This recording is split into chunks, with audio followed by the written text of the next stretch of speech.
This week we are going to be talking about Aesop and his fables. Have you ever heard of, no?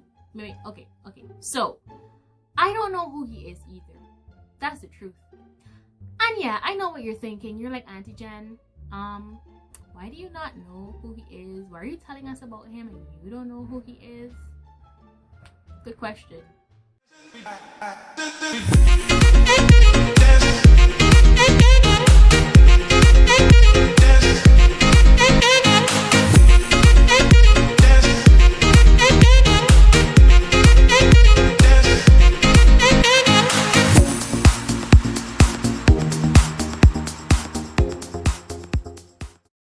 Hi everyone, welcome to another week of Storytime with me, Auntie Gen.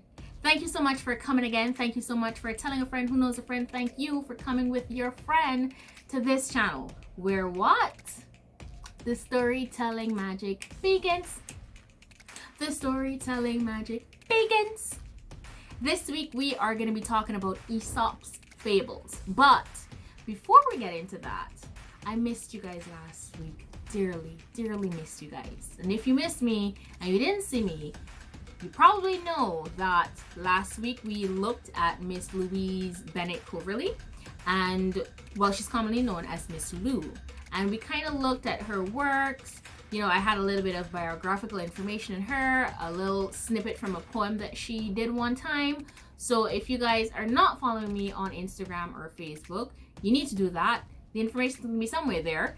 Check it out because it's very important. We're trying to share, give, receive, accept, love, enjoy our stories. I felt like that rhymed in my head, but it probably didn't. Anyways, the point of all of this is edutainment, educational entertainment, and learning about ourselves as we go along. So be sure to check it out, okay? Now, let's hear about this Aesop person. So today I wanted us to go through Aesop's Fables.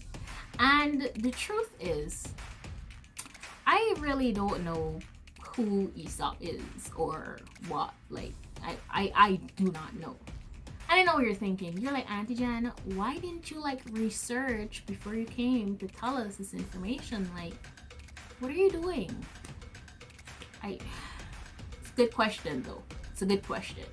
The thing is, most researchers believe that Aesop was a man.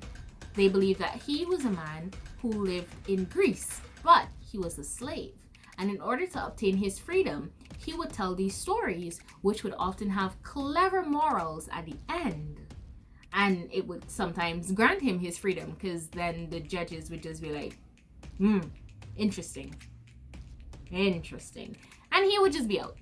And some people believe that Aesop was never a man. Aesop never existed. He wasn't a person. It was just a word. It was just a title given to these stories, these fables. What do I believe? Because the odds weigh differently.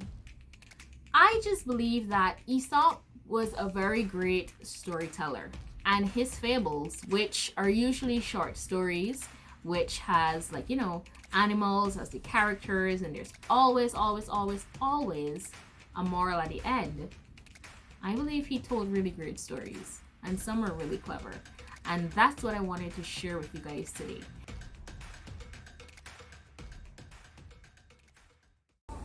If I say creek, you got to say crack. If I say creek, you got to say crack. I see you. Come back. Sit down, we chat. I got a story for you, and this one is true. But if I say creek, you got to say crack. If I say creek, you got to say long time ago, back a day time, when pigs used to fly and monkeys used to swim and crocodile used to cry, all these beautiful things. Every animal in the forest was unique and beautiful in their own rights. And nobody know this more than Cheetah. Cheetah was as vain as they came. Cheetah would spend hours down in the waterhole admiring its beautiful spots, because no one had spots as beautiful as the cheetah. And it would spend hours just looking and looking. And if anyone there passed by, Cheetah would say, "Don't you think I have the most beautiful spots you've ever seen? I mean, just look at them. No other animal in the kingdom has these spots." Yes, Cheetah, your spots are very nice. One day, Cheetah was by the water hole, of course, admiring the beautiful spots. And Cheetah's just there watching and watching, feeling so happy about these unique spots. But then Cheetah notices that my legs are way too small. Why do I have these small legs? Why? But just then, a hunter slowly approaches Cheetah, and Cheetah darts off into the wind. Hunter misses it. Not a thing. Cheetah survived that day. Cheetah went back to the water hole to sit and enjoy admiring its beautiful spots. Oh my goodness, why am I so beautiful? And Cheetah looking on. And Cheetah looks down at her legs again and say, I wish my legs weren't this tiny, weren't this small. I don't like my legs. And as Cheetah continues to admire and look and, nitpick on certain things on his body, a group of hunters slowly approaches and captures Cheetah right by the water hole. Cheetah didn't make it. Cheetah did not survive. And why? Because Cheetah spent so much time talking about, I don't like my legs, I don't like my legs, I only like my spots. Focusing on the weakness that it had, but forgetting that that weakness, the same legs that helped the cheetah run away from the hunter the first time, was the same legs that could have helped the cheetah run away from the hunter the second time. But, I could tell you, true story don't lie. Talk half, left half, and if I see you next week, we can get. Sometimes we can be like the cheetah. We admire all that's well and wonderful and great with us, but then when it comes to our weaknesses or, those little things that sometimes we just need a little extra help with, we don't like it. We try to change it, and we undermine that part of us.